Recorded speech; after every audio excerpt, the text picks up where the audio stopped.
Turbo and 2K show. What is up, 2K crew? It is that time of the week again, and man, do I have one hell of a show ready for you guys and gals. I cannot wait to get into it. We've got the Broncos and the Raiders up on the big screen. We're going to give a little bit of talk about the World Series, considering that ended quite a while ago. Give you my reaction, kind of see where we're at with things. We're going to talk a little bit about MLB free agency. I've got some news. I've got some notes. We're going to react to the first college football playoff bracket. And almost didn't go this route, but I figured everyone else is doing it. Turbo and 2Ks might as well too, even though this bracket right now has absolutely no bearing on what's going to happen as we move forward, because it's all going to change. There's teams on here that still have to play each other. There's still, there's a lot that has to happen between now and the actual selection Sunday, but it kind of gives us a little teaser, kind of seeing where the committee is kind of feeling, how are they weighing things this year, and there's some controversy. There's always going to be controversy. I mean, hell, look at March Madness. It's 68 teams now. They even want to make that more, and then we're going to sit here and talk about who has the best 500 record or 2 games below 500 that really deserves a shot in the NCAA in March Madness. Give me a fucking break.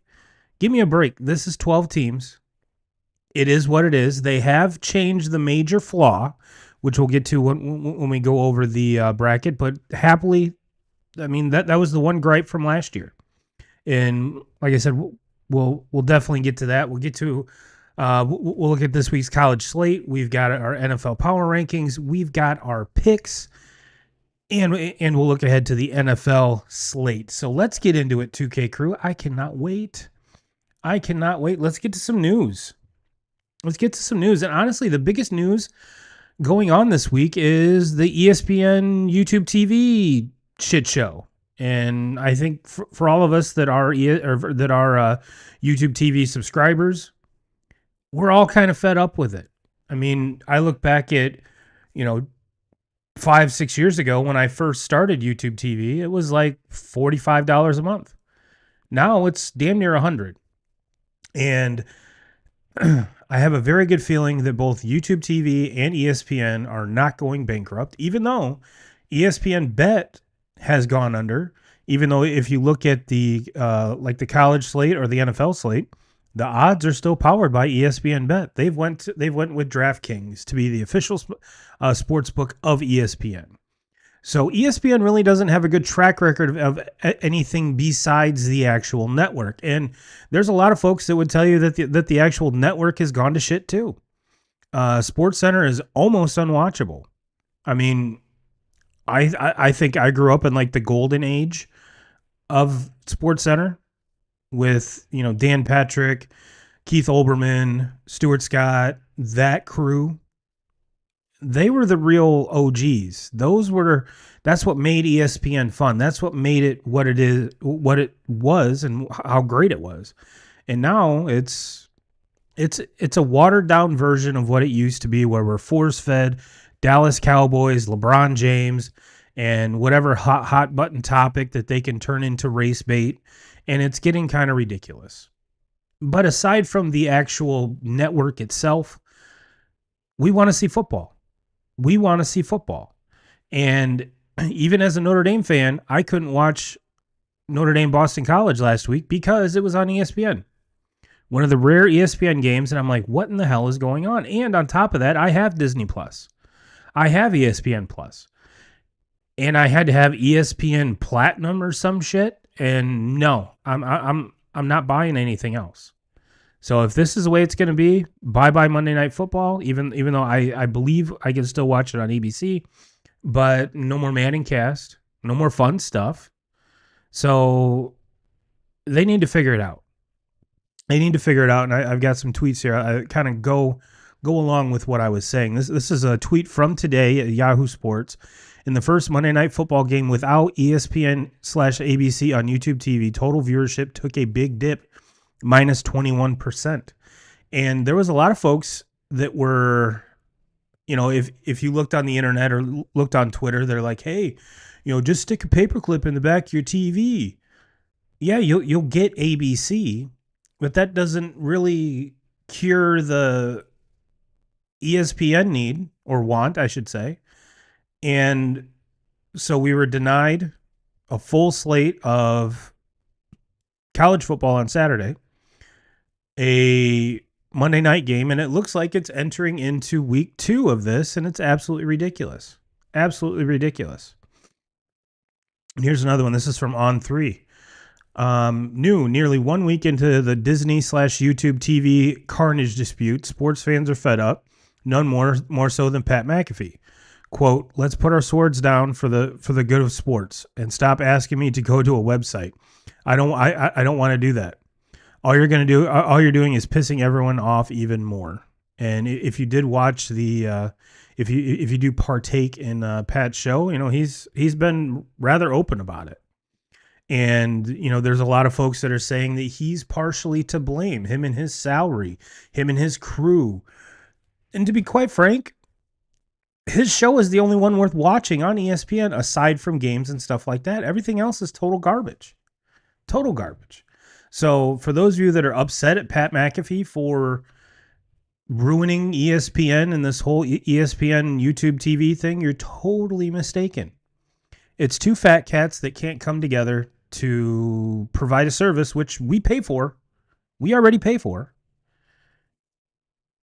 And just to say, nope, we're just going to shut it down. We're just going to shut it down. We need more money. We need more money. Well, that's kind of my ESPN YouTube TV spiel. Just figure it out. I don't care. I'm not paying any more money. Figure it out. Figure it out. Well, another thing that needs to get figured out, good transition there, Turbo, is we talked last week about the Tarek Skubal Detroit Tigers situation, debacle, however you want to phrase it, and how far apart they were in negotiations. And with the winter meetings approaching, it seems as if the Tigers are like they don't want to move on from Skubal. And I think you would slap a fan base just totally, bitch slap a fan base by trading away your best player.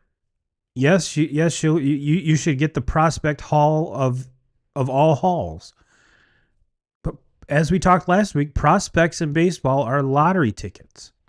This guy is a proven commodity. He's the best pitcher in baseball, or at least the best pitcher in the American League 2 times in a row. Because let's face it, he's going to win the Cy Young yet again. We broke down how his stats from last year compared to this year. This year's were actually better than his Cy Young award-winning season last year. So by all means, this is going to be another Cy Young season for Tarek Skubal. And I get it. I've had so many people say he's a Scott Boras guy. Scott Boras doesn't want to do extensions. He wants his guys to reach free agency. I get that too. And if I'm Skubal, you're going to have to pay me some money, because if you don't, somebody else will. I love it here in Detroit, but I'm not taking a drastic hometown discount to stay here. And what we've seen is the Tigers act as a small market team and still have success. And I think that especially in the American League Central, where there really isn't a big market team, the Tigers should be that big market team. You've got them, Cleveland, Kansas City, and Chicago, which the White Sox, whatever.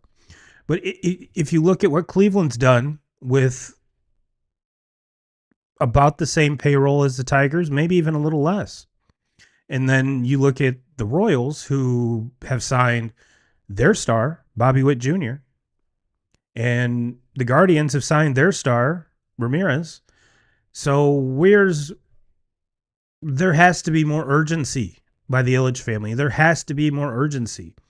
This would be priority number 1, 2, 3, 4, and 5 if I'm the Tigers front office. This has to get done. And I'm not talking about a trade. It has to be an extension. He has to stay here. He has to stay here.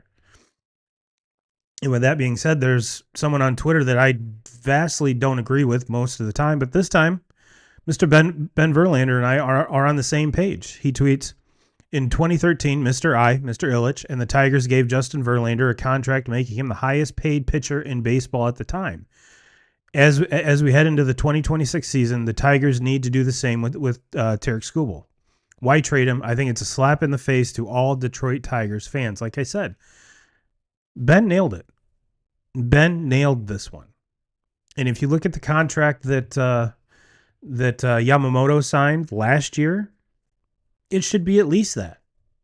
It should be at least that. And you look at what Skubal has accomplished in comparison to Yamamoto, you would think that it would be a little bit juicier, a little bit, more meat on that bone, if you will. Now, we saw what Yamamoto did in the postseason, and kudos to the Dodgers. Kudos to the Dodgers. I mean, that was one of the best World Series I think I've seen in quite a long time. Sucks if you're a Blue Jays fan, but Blue Jays, I don't think this is the last we're going to hear of you. Especially as a Red Sox fan, having you in the AL East, I don't think you guys are going anywhere.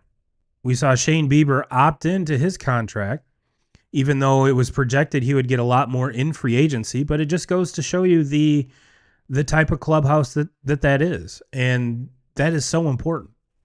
And to get there, to get to the World Series, take this quote-unquote juggernaut team of the Dodgers to Game 7, extra innings, and the biggest key for them moving forward is, what do they do with Bichette? Do they re-sign him? Which, if they're smart, they will. We saw him have quite a resurgence for the whole season, postseason included. He didn't play up until the World Series, and he had a hit in every game in the World Series, had a home run, played second base where he never really played before, DH'd. So I think he's pretty much said to everyone in Toronto, I really want to be here. And especially at least the perceived friendship that all baseball fans have seen with him and Vladdy, I think it's kind of a no-brainer. So, in Toronto doesn't have any problem spending money. It's normally trying to get the folks to get over the border to Toronto to get them to sign. So I have a very good feeling that Mr. Bichette will not be leaving Toronto. I'd be very shocked if he did. But kudos to the Dodgers. Kudos to the Blue Jays. I have a feeling that both of them are going to be back in the playoffs yet again next year. And it's kind of goes to say that I don't think the Dodgers are done spending money either. So I'll get into that here in a little bit. But for those of you Tigers fans, this is a very encouraging sign here. This is from Doe Jumars. Tarek Skubal hanging out with McGonigal yesterday's AFL, Arizona Fall League game. Beautiful sight. So he obviously loves his teammates, loves being there. Otherwise, he wouldn't go to the Arizona Fall League to watch this young budding superstar in McGonigal. So that has to at least say something about how he feels and where he's at. And he's even said that he loves Detroit. So you know what, Ilitch family, you've sold plenty of hot and readies. Heck, my family's bought many of them. So let's stop fucking around and let's get this guy what he deserves. And he deserves to be a Tiger for his entire career. So let's, like I said, that should be, 1, 2, 3, 4, and 5 on the priority list. Is that man does not leave Detroit, does not take off the Old English D for his entire career. It just shouldn't happen. It shouldn't happen. I'm kind of getting back to the World Series here. I kind of jumped around and didn't have my notes correctly aligned. But yes, we saw the Dodgers go back to back. First time that's happened since the Yankees, I do believe. And the first time in a long time for a National League team to do it. And everyone's saying, oh, well, this is a problem with baseball. This is a problem with baseball. We need a salary cap. We need this. We need that. Baseball survived the Derek Jeter era in New York, where they signed everybody, everybody, all the high priced, high ticket free agents went to New York. And you know what? Baseball survived. Baseball survived. And whether they acquired these players via trade or free agency, we saw now, I mean, the Yankees are still very competitive, but in this day and age, they don't spend like they used to. And the only way to keep that World Series edge is to continue spending. Because if you look at the Yankees farm system, it's atrocious. I mean, Jason Dominguez was supposed to be the next coming and was supposed to be this, just shoe in for the American League Rookie of the Year, which I think he's going on like his third year of eligibility for some weird reason. But he's okay. He's okay. And now all of these Yankee fans are saying, putting these elaborate packages together to try to get Skubal or to try to get Paul Skeens. And it's like, why would any team want these bums? Why? The one guy that that they're holding as their crown jewel is terrible. The Yankees farm system is in shambles. And I think that's a direct cause, or is a direct result of the past GMs, of the past owners that did things more aggressively. And now they're like, okay, now let's pull back the reins. Let's pull back the reins. And when you don't have a good farm system, the only way to make the big league club better is to spend money. And the Yankees still do spend money. Don't get me wrong. But not like they used to. Now it's the Dodgers. And I think we're going to see this if the Dodgers, we have no idea what's going to happen past next year, which we're already kind of seeing trends moving forward where no one really wants to sign a one-year deal, which I understand. I mean, if you're any athlete that's not, kind of over their prime or in the last few years of your career, no one really wants to sign a one-year deal. So yes, free agency just started. It just started. And let me put up a list here of the top 20, even though there's only 10 listed. This is from Just Baseball. Kyle Tucker is the belle of the ball this year. Is the belle of the ball. Alex Bregman has opted out of the final 2 years of his contract in Boston. We talked about Bo Bichette, Cody Bellinger, Dylan Cease, Framber Valdez, Kyle Schwarber, Pete Alonso, Ranger Suarez, and Michael King. To be honest with you, on this list, there's only, Kyle Tucker, I think every team should want. But he's going to be one of those guys that's going to be over $300 million. It's been rumored that Bichette is going to be like 7 years, 200 in that area. I wouldn't touch Cody Bellinger at all right now, even though he is coming off of a decent season with New York. Schwarber is a very tantalizing one, yet he's older, only a DH. So for a team like the Red Sox, does it make sense to sign just a DH? I don't know. But there's going to be a lot of teams lining up, and I honestly think that Tucker will not be with the Cubs. The Cubs have pretty much already said they're not paying that paycheck. I think Bregman does end up back in Boston. He really enjoyed his time there. I've already said I don't see Bichette leaving Toronto. Bellinger, I think, stays in New York. I think he stays in New York. That short porch and right is very, complements his swing very well. I think the pitchers, on the other hand, are going to be the wild cards here. I think Alonso continues and stays in New York, and I think Schwarber stays in Philly. It's going to be the pitching that's going to be the most intriguing part of this free agency period here. And like with Dylan Cease, very young, electric stuff. Framber Valdez, he had that incident early in the year, hitting the catcher. How much do teams really weigh that? Ranger Suarez his last year was very injury riddled. Michael King, both him and Dylan C spent time on the IL last year. So how durable are they? So it isn't the best free agency class. And so I honestly think during this, we're going to see some signings, but I think a lot of the action is going to be via the trade.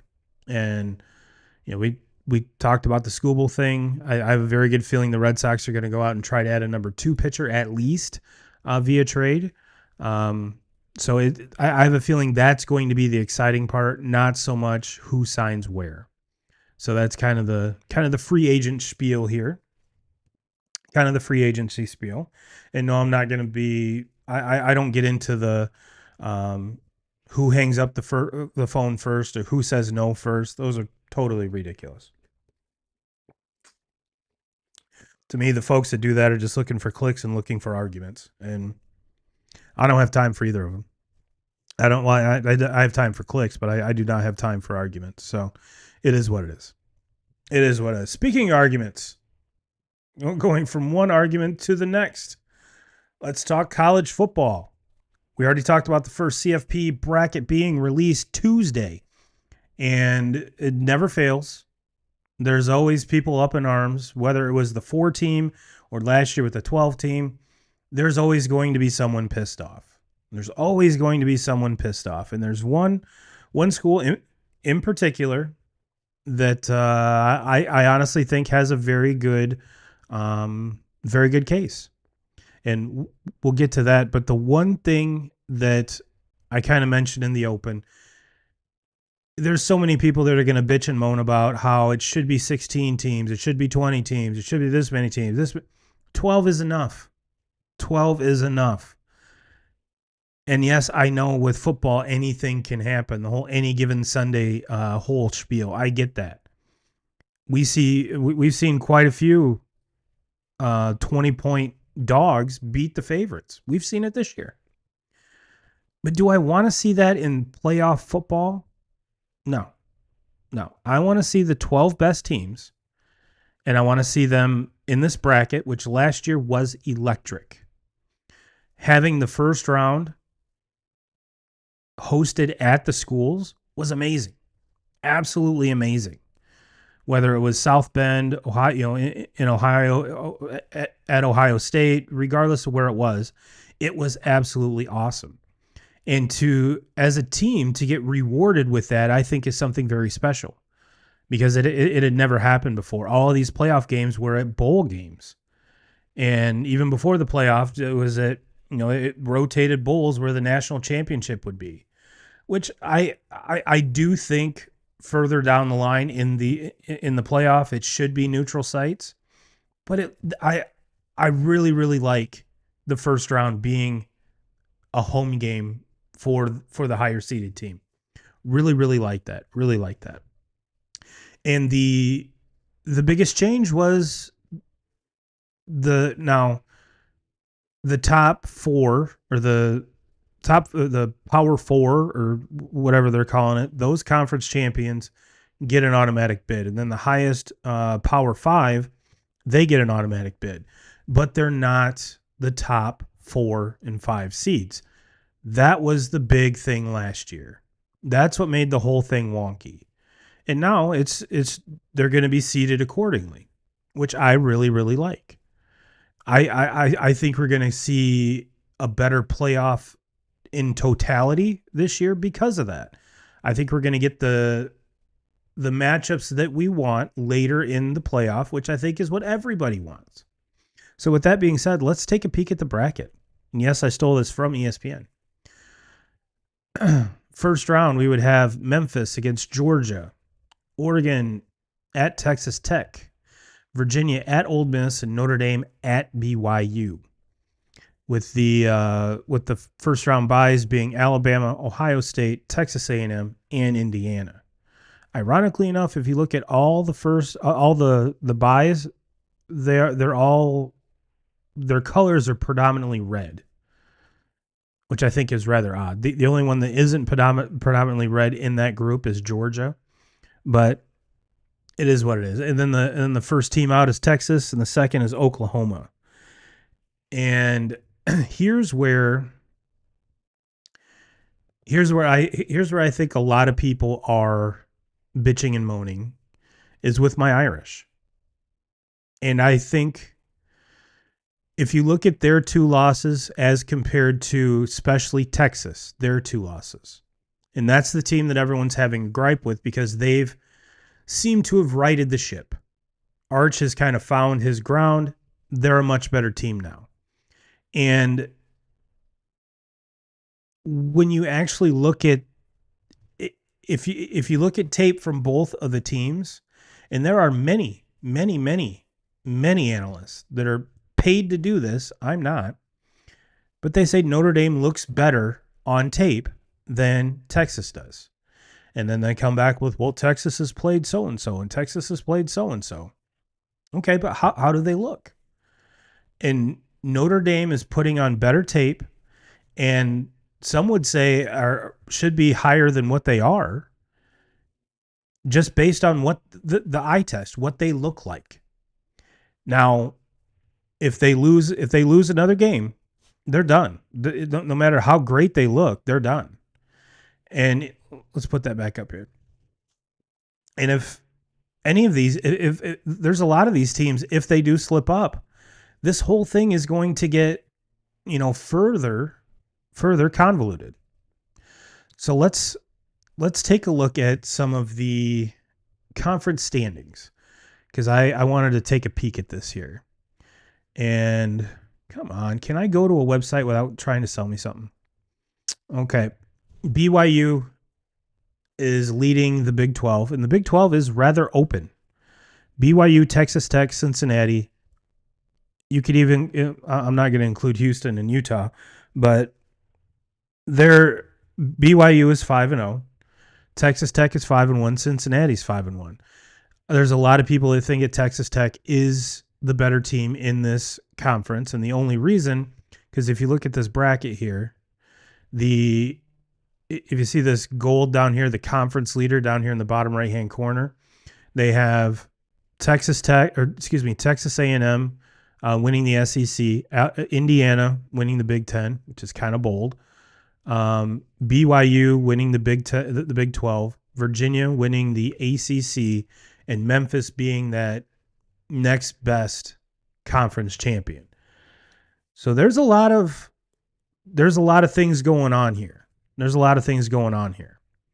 And in particular, they have Indiana winning the conference championship. It's still Ohio State being one. I really don't know how that works out, but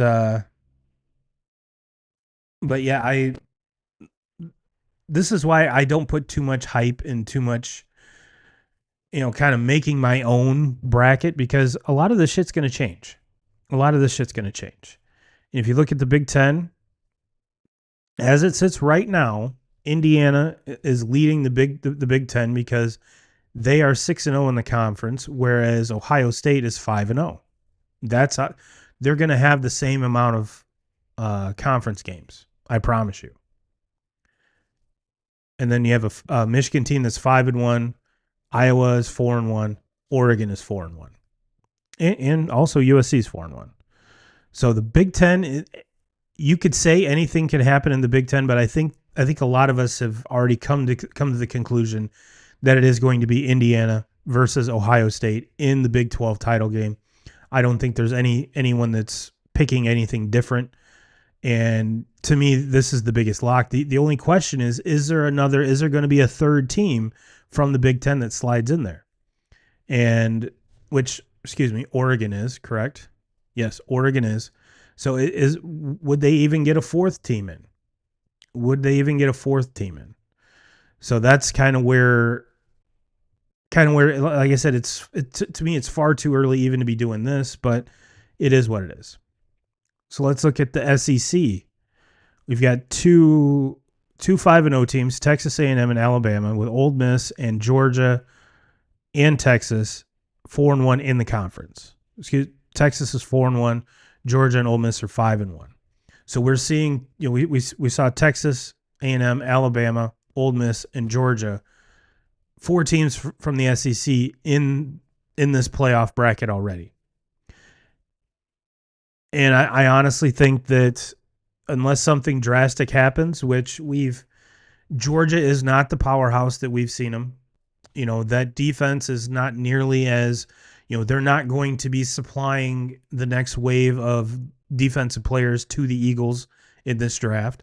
It's just not that type of team. It seems that Georgia is gettable. And if you're asking me who's going to win if A&M and Bama get to the SEC title game, I honestly I don't know who I would pick there. Alabama after that week 1 loss to Florida State has turned everything around, and been looking fantastic. Ty Simpson is a Heisman, one of the Heisman favorites. And Marcel Reese at Texas A&M is just doing what he does. The A&M defense is extremely good. I think I saw a stat that they're leading the nation in third down percentage on defense. This team's good. This team is very good and very well coached. So is it going to be if the SEC does get 4 teams in, is that where we see Texas jump Georgia? Or is it just going to be those 4? And does Texas even make it in? And I think right now, no. Not with this current setup, no. And the ACC, I think, Virginia sits atop at 5-0. Then Georgia Tech, Pittsburgh, Louisville, SMU, and then Duke all have 1 loss. And let's see here. Virginia's 8-1, Georgia Tech's 8-1, Pitt's 7-2, Louisville's 7-1, and then we get to the 3 lost teams in SMU and Duke. And unfortunately, Miami, which a lot of us were extremely high on, myself included, is now 2-2 in ACC play. So the likelihood of Miami and there was a lot of talk about Miami has 2 losses, Notre Dame has 2 losses. You have to look at the head-to-head. And there was a lot of folks saying that Miami should be ahead of Notre Dame and should be in that slot where Notre Dame is. And I think a lot of it comes down to they're on a 1-game losing streak. They've lost 2 out of their last 3. I think that is where the difference is. Notre Dame lost their first 2 games and I think are being rewarded for not scheduling cupcakes and scheduling, that Texas A&M game, that seems to be the only real game that Texas A&M has even had. So I think that's where the credit is being given to Notre Dame over teams like Miami and whatnot. So I think that's where we sit on that. And then if we look at the the athletic, the American Conference, they have Memphis projected to win that, even though Navy is 5-1. Which Navy plays Notre Dame this weekend, so that could very well put them completely out of this. And then we would see Memphis, North Texas, even South Florida. Where is this? Who's going to win this conference? And to be honest with you, I haven't watched a single game of any of these teams, so your guess is as good as mine. There really isn't a whole lot of Michigan-based American teams, so it is what it is. But if we look at just one last thing here, if we look at the AP rankings as compared to the bracket, they have Ohio State, Indiana, Texas A&M, Alabama. That's your 1, 2, 3, 4. I mean, pretty much verbatim. And then 5, they have Georgia, which they have 5. Georgia's 5 in this bracket. 6 is Oregon. They have Ole Miss at 6. So that's where we see the discrepancies here. They have Ole Miss at 7. BYU at 8, where they have BYU at 7. Texas Tech at 9. They have them at 8. And Notre Dame at 10, which they have them at 10. and that's where you get the Oklahoma, Virginia, Texas, Louisville. Um, they have Virginia at 11, and this is where the conference champions come in, and kind of see now where there's no automatic buys like last year. Thank goodness. So that's where you cut it off at 10. We got to get the last two conference champions in there in Virginia and Memphis. So that's kind of where this bracket comes from. So, what are your thoughts? I mean, am I the? I mean, it is nice to get an update to kind of see where the committee is at. What are they valuing this year? It's going to be interesting to see if they keep that same kind of mentality, going forward, because we've kind of seen in a couple years their priorities change as these selection shows keep going on. But ultimately, like I said, it's the final selection Sunday that matters. You could argue until you're blue in the face who deserves to be 8, who deserves to be 10, and then it's all going to come out in the wash anyway. So let's be real. It's all going to work itself out. So let's not get too excited. Now, when we get 2 weeks out from the final show, then we can get the hype built a little more. But for me right now, just calm down. Just calm down. Everything's going to be fine. Everything's going to be fine. So let's get into our NFL Power Rankings 2K crew. There's a lot of change this week. Just to kind of refresher, we had Chiefs at 5, Eagles at 4, Pats at 3, Lions at 2, Colts at 1. So where is that going to leave us this week? Starting off, newcomer. Told you last week they were kind of on my radar. Give me the Rams at 5. Love the Rams. McVay has this team buzzing.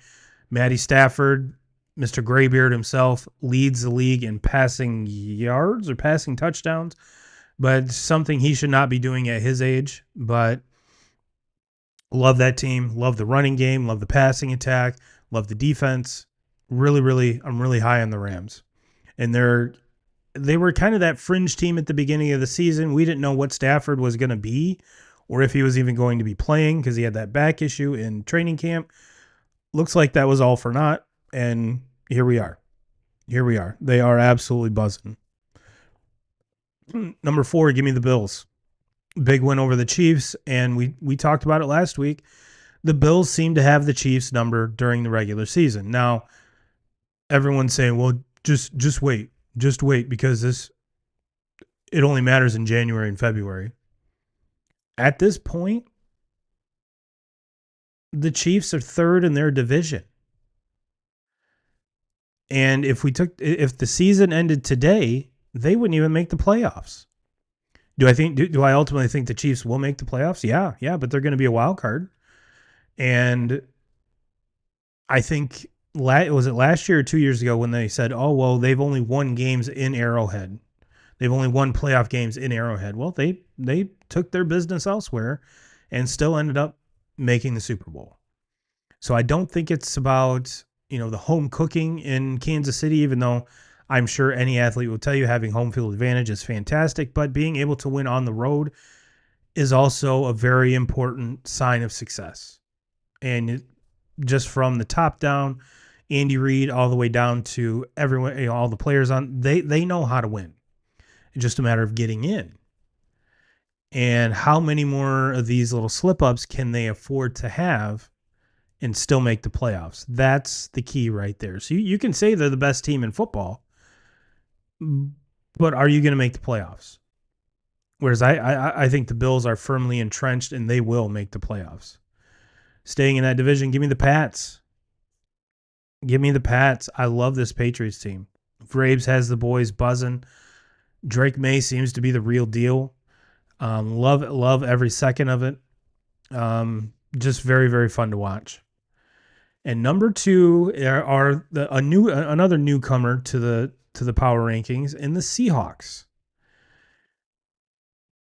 This is a team I'm pretty sure none of us thought was going to do anything. What's Sam Darnold goes, and we've talked about it before. Sam Darnold gets his bag from over there.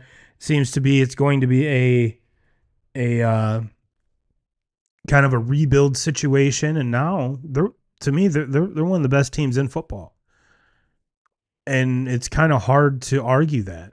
They have a good running game, arguably the best receiver in football, in Jackson Smith and Jigba. In this Sam, we're seeing the same, if not a little better, Sam Darnold than what we saw in Minnesota last year. So for his time in Minnesota was very very well spent under KOC, because now he goes and he's doing it in Seattle, where I think a lot of us, myself included, being like, hey, this could be where we see like a slow regression back to the old Sam Darnold, and he's told us, no, this new Sam Darnold's here to stay, boys, and you better watch out. You better watch out. And number one is still the Colts. Made a huge trade for Sauce Gardner. Two first-round picks sent to the Jets for Sauce, making that secondary probably the best secondary in football. They were already very good. And now getting that, and yes, I know they lost last weekend, turned the ball over 6 times, but it was still a very close game. Last year, if the Colts turn the ball over 6 times, they're not. It's like it's going to be a 50-10 or 50-17 game. It's a different mindset, and I think we were all kind of delusional to think Danny Dimes was going to play flawless football from here on out. And I'm not saying that he played badly, but the turnovers were a problem, and the turnovers are what led to them losing. So they still have, they're still the best offense, and I wanted to go over this here real quick. I know when we're talking about the baseball standings, we always talk about run differential. Well, there's a points differential in football. And there's only one team that has over plus 100 point differential in all of the NFL. And they lead this point differential by quite a wide margin, even after losing this last weekend. And that is indeed the Indianapolis Colts. They have a point differential of plus 109. Kind of give you, for instance, the Patriots and Bills have plus 68. Ironically enough, the Texans have plus 47, even though they're 3-5. The Broncos have a plus 59. Kansas City has plus 76. Packers have plus 40. Detroit has plus 61. And you have to go all the way down to the Seahawks and the Rams, who have plus 81 and plus 82 respectively. So we're looking at over 20 points difference, which I think is absolutely amazing. Not only that their point differential is over 100, but they have a more than 20 point lead on everyone else, which I think is astounding. Now, if you look at the AFC North, there's only one team in that whole division that has a positive point differential, and that's the Steelers at plus 7. Ravens have minus 14. Bengals minus 84. Cleveland Browns minus 58. Actually, not as bad in that department as the Bengals. So yeah, that is just a little tidbit. Now to go on the opposite, on the flip side, there is there's 2 teams that have a minus 100 point or more point differential, in the Tennessee Titans at minus 127 and the New Orleans Saints at minus 105. So we go from the very, very good being plus 100 to the very, very bad being minus 100. So you kind of get, there's one really, really, really good team, meaning they score a lot of points and their defense doesn't allow a lot of points, to the complete flip side where their defense gives up a ton of points and their offense scores no points. So just a little tidbit. Just a little tidbit. All right, well, let's break this up and let's go back to the college game here, because I totally forgot to look at the slate here. We're all over tonight. We're all over tonight. And speaking of which, we could have watched Maction, but no ESPN on YouTube TV, so no Maction for your boy. Sure, I'm not the only one. But we kick off with Indiana. Oh, let's do the picks first. Let's do the picks first. For those of you that do not know, this is the segment that we call Paycheck and Onions, where I give you 3 games to do a little sprinkle on, and then I'll give you a paycheck game, meaning that's the one I am the most confident in and would quote unquote lay a paycheck on, and then an onions pick that is the ballsiest pick of the week. Got it? Ballsiest pick of the week. So let's look at our first sprinkle here. I mean, Texas A&M minus 6.5. They go to Missouri. They're on the road against Missouri. I really like this Texas A&M team.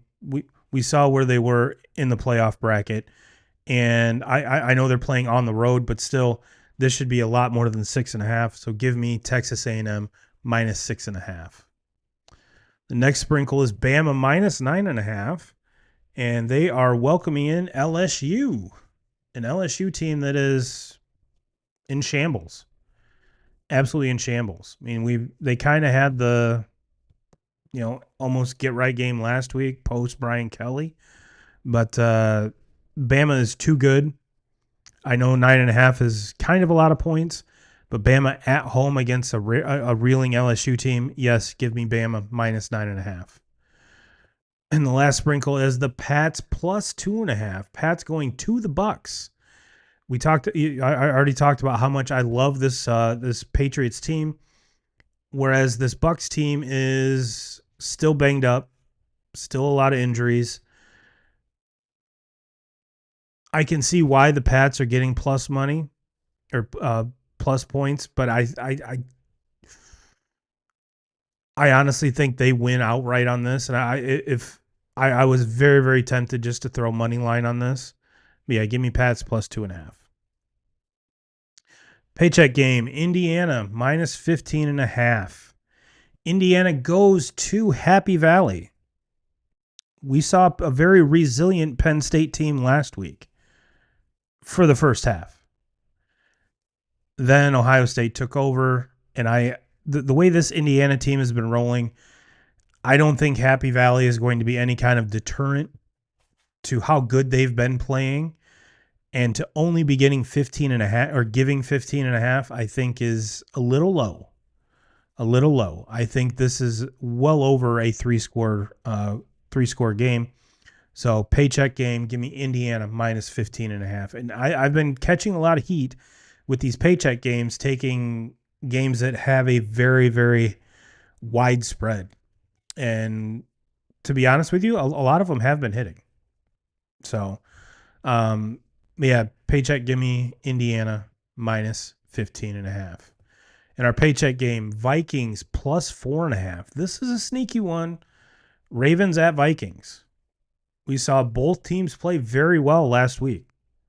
Both teams played very, very well. I mean, this is kind of the Ravens team that I think a lot of us were pretty much planning on seeing for the whole season. Yes, I know Lamar was hurt. Lamar's back. But the way this Vikings team is playing, and still with that kind of banged up Ravens defense, give me I'm really, really liking JJ McCarthy in Minnesota. I think when there's a lot of people that say he fell in the draft to KOC, and I'm kind of glad he did, because they seem to align very, very well, and he just has to stay on the field. And if he stays on the field, gets more reps, I think he's only going to get better. That offense is fantastic. The defense is very good. I think that Lamar will get his, but I honestly think the Vikings win this one outright. So yes, give me Vikings and the points. And the points. Let's go to the college slate here. I know I moved up the college because I wanted to, that's kind of what the thumbnail was, but Indiana going to Penn State. We talked about that one. Georgia at Mississippi State. That should be a pretty easy win for UGA. Game day is going to be at BYU at Texas Tech. Again, these two teams were on that bracket. So why are we getting our panties in a bunch over that first bracket? These two teams are on there. And that being said, Texas Tech is a 10.5 point favorite. I like this Texas Tech team a lot. I'm not quite sure what BYU is. BYU seems to be a team year in and year out that's very competitive. And about this time of year, that's when, I'm not going to say the wheels fall off, but we kind of get to see who they really are. And I think it starts with this Texas Tech game, and I think Texas Tech wins handily over BYU. Let's see, we got Ohio State at Purdue. Ohio State's only a 30.5 point favorite. Same Purdue team that only lost to Michigan by 5. Not saying that it's going to be closer, but because Purdue is very, very bad. Very bad. We got Texas A&M at Missouri. We talked about that one. A&M favored in that game. I think A&M rolls that very handily. Oregon at Iowa. This is a sneaky one, 2K crew. They have Oregon a 6.5 point favorite. And if you're watching McAfee today, he had Kirk Herbstreit on, and he said that he's calling an Iowa outright win. He's not taking the 6.5 points, which he doesn't bet, but he's saying that Iowa is going to win outright. He says it's going to be one of those 15-13 games, 12-14. It's going to be very low scoring. And when I was looking over the slate to kind of put my picks together, I was eyeing this game because we've seen, and this is a 3:30 kick, and I think that might play a role in this. Whereas if it were a 1 or a noon kick or earlier, but we haven't seen those West Coast teams play very well in the Midwest or even further east. I know I have a feeling Dan Lanning will have his boys up for this game because it is, it's a 9v20. And this Iowa team actually has some offense, which has not really been the case at all. It's usually defensive struggle, make a special teams play, kick a lot of field goals, and they win 15-10 or even 12-10. Or if they're fortunate enough that the defense gives them a touchdown, then it is what it is. So could this game, and it's in Iowa, it is November, temperatures aren't what they are well, granted, Oregon isn't really, I don't really consider them, kind of West Coast like California. They are farther north. So I really don't think that the weather is going to play as much of a factor in this game that a lot of people think it is. I think it's going to be mostly the travel. I still think Oregon wins this game. But if I had to pick this game, I would take Iowa and the points because I think they keep it closer than 6.5. But as far as Iowa outright win, I can't do that. I can't do that. Let's see. Auburn at Vandy. Vandy's 6.5 point favorite. Washington at Minnesota. Washington's a 10.5 point favorite. Is there any more down here? We talked about LSU, Alabama. Navy comes to South Bend. It's a 7:30 kick. Don't like that line. 26.5. I know Notre Dame's offense is explosive. I know with Notre Dame's running game, especially with Jeremiah Love, we've seen him score from 90 plus yards multiple times now. And the defense has been playing much, much better. But anytime you get one of these service academies or that run that kind of wing T style, they don't score quick and they don't punt unless they're very far behind the chains. So 8, 9, 10-minute drives are not out of the norm for teams like this. So I think Notre Dame does win. I think they win pretty easily, but that 26.5 number, that that kind of scares me. That kind of scares me. It just has to do with, can you stop them and stop them quickly and stop them efficiently and stop them often. And Notre Dame's run defense has been pretty good, but this is an option offense where you kind of have to. It takes a very special defense to consistently beat that. So, there's a lot of folks that give Notre Dame shit for playing the service academies, but I don't see these other teams playing them because they probably don't want to. Will they beat them? Most likely, but it's not a game that they like to play. It's not a game that they would like to play. And for those of you that are curious, the Notre Dame game is on NBC because it is a home game.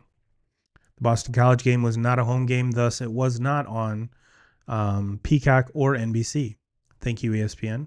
Thank you, YouTube TV. Fuck you both.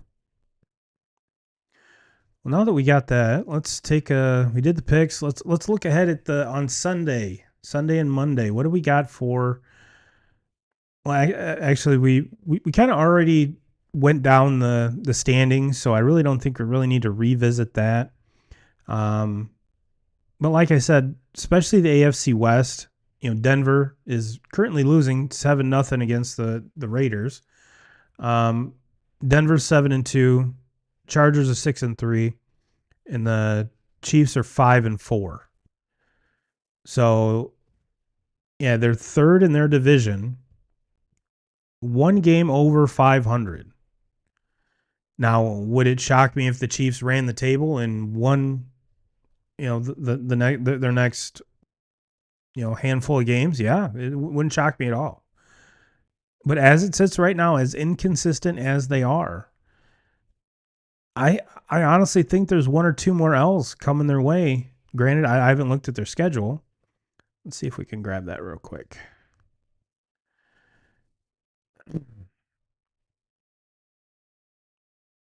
And they've got they just came off the loss to the Bills. They must play the Broncos next week, Colts, Cowboys, Texans, which was, I'm not sure if CJ Stroud will be back, but I didn't even really see what happened. Chargers, Titans, Broncos, Raiders. So there's definitely some. Next week against the Broncos is going to be a very good game. And then you look ahead to that Colts game or even the Cowboys. I mean, and then the Chargers are banged up. I mean, how unlucky can you get to lose both of your left tackles? One before the season and then one, during the season again. So it's going to be tough for them to bounce back and kind of keep that momentum that they have. But Jim Harbaugh, you never know. You never know. But yeah, they do not have the easiest schedule here remaining. So one or two more losses could be in the cards for this Chiefs team, even though they are playing a lot better. Even though I'm not going to say that Buffalo gave a blueprint on how to beat them, because that's how you pretty much beat any dominant quarterback, is get at him, get at his feet, and get him on the ground. Anytime you unsettle him, you're going to find success. You're going to find success. And it seemed like it's been a while, probably since the Super Bowl, that I've seen Mahomes on his back that often. And kudos to the Bills. Kudos to Joey Bosa. Bosa running wild. Let's take a look at the slate for this week. Like I said, we've got Vegas at Denver going on right now. We got the Falcons at Colts. Colts are 6.5-point favorite. Should be an easy dub.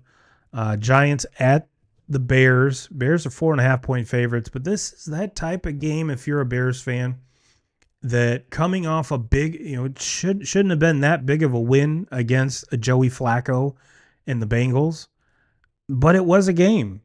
And they showed great resilience and bounce back to win that game. But you also didn't play any defense against Joe Flacco in that offense. So if you're a Bears fan, are you pumped to see this New York Giants team come into town? Rookie quarterback, got a little swag to him. Yes, Scadabo's out, which sucks a lot. Malik Neighbors is out for the year. That sucks a lot. And yeah, this Giants team, I believe, has only 2 wins. Yep, yep. They only have 2 wins. But this is smelling like a game that the Bears, on paper, should win very easily, but will get beat by the Giants. I just have that feeling. I just have that feeling. Buffalo goes to Miami. Miami fires their GM. Cool. Team still hot garbage. Hot garbage. I think Buffalo wins that one quite easily. We talked about the Ravens at Vikings. Give me the Vikings on that one and the points. Oh, Browns at Jets. Don't care. If you're really glutton for punishment, Cleveland is a 2.5-point favorite in that disaster. We talked about Pats at Bucks. Give me the Pats on that one. Saints at Panthers. This Panthers team doesn't suck. They're not, world beaters by any means, but they don't suck. They don't suck, which is kind of cool. Jacksonville at Houston. Jacksonville's a 1.5-point favorite. Like I said, the Texans team, especially if CJ Stroud is out, whole different ballgame. Arizona at Seattle. No point spread on that one. The over-under set at 45.5. I believe that I saw that they announced that Jacoby Brissett would be the quarterback this week, I think. And that Cardinals team, they've got some decisions to make. You've got a grizzly vet slinging the ball around to all of these toys that Kyler Murray had and is having far more success than Kyler Murray. And you'd be like, all right, cool. We'll just trade Kyler Murray. No big deal. You just paid Kyler Murray a boatload of money to be the face of your franchise and your starting quarterback for many years to come. And I think a lot of us were looking at a player like Marvin Harrison Jr. going, okay, he was supposed to be this, next big guy in the NFL, and his start of his career has been kind of I'm not going to say it was terrible, but his rookie year, I think a lot of us expected more just from what we saw at Ohio State. And he has, Trey McBride in that running game, and it's a very, if Jacoby Brissett can stand in that pocket, it's good enough for Kyler Murray. And I think his trade value is, I'm not sure what it is. Would it have to be like a Russell Wilson type situation where when he was with Denver, signed the big deal, took the big, huge cap hit? Is that what's left for Arizona? Or does Kyler still does he have some sort of spark to come back? I don't know. The players, the offensive weapons are there. And, for the time being, Jacoby Brissett looks like a very viable starter. So the money would say that you have to go back to Kyler at some point, but when? And do you really? So I would not want to be in that Arizona Cardinals front office and have to make that decision. We got Rams at 49ers. Rams 4.5-point favorites. Still haven't seen if Brock Purdy is going to be back. Mac Jones has played very well there, though. And again, that might be another, I'm not going to say quarterback controversy, but at least a quarterback discussion. And we've got Lions at Commanders. Commanders without Jaden Daniels, which was a very nasty injury, and then brought up a whole other ball of wax. Should the starters even been in that game when they were down by so much? It's easy. It's really easy to ask that question and to have a stance on something like that when it's hindsight. But one would think he's just coming off an injury. You get down by that much, let's just get him out. Let's save our bullets for next week. And unfortunately, they didn't, and now he's on the shelf. And I think this, especially after Lions losing, they don't lose twice in a row. So I would that 6.5, I think, would be a very 8.5. 8.5. I'd say 6.5 doesn't seem like a lot. 8.5 seems about right. We've got the late game, Pittsburgh at the Chargers. We kind of already touched base on the Chargers with their injury situation. Kind of a sad thing because I think a lot of us were seeing what Jim Harbaugh really wanted that offense to be. It wasn't an offense predicated on Justin Herbert slinging the ball everywhere. It was a run game and a very balanced attack that's his MO. That's what he's done everywhere, and that's where he's been successful everywhere doing. And to lose not one but two pretty much all-pro left tackles, where Joe Alt was supposed to be the right tackle. Left tackle gets hurt. He slides over, was having a very, very amazing season prior to a high ankle sprain, came back, went down with another one, which I believe they said they were going to require surgery. So he's probably going to be out remainder of the season. It's just kind of sad to see. Now, I know the whole next man up mentality, but when you have two guys that were supposed to be starters, how deep is that depth chart? How deep can you go before the performance really starts to show, or lack thereof? So, going to be interesting to see what Harbaugh and the boys do moving forward.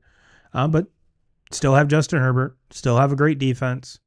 So I really don't think all is lost.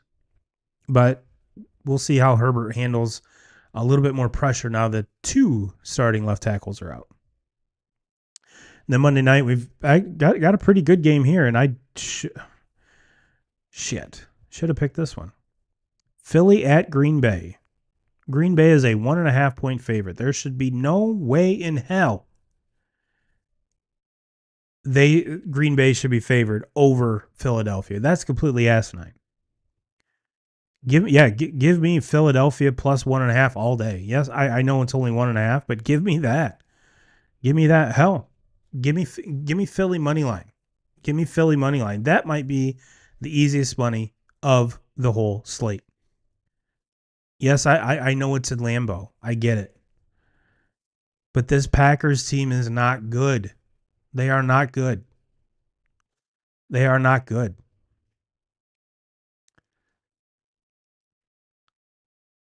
We already thought they lost to the Panthers, and we went through, and I was like, the Panthers aren't terrible.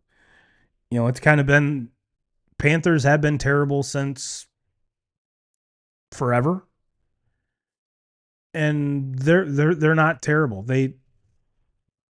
I think Green Bay more or less didn't look good, and they've had a couple of these games now against the Browns, against the Panthers, against the Cowboys.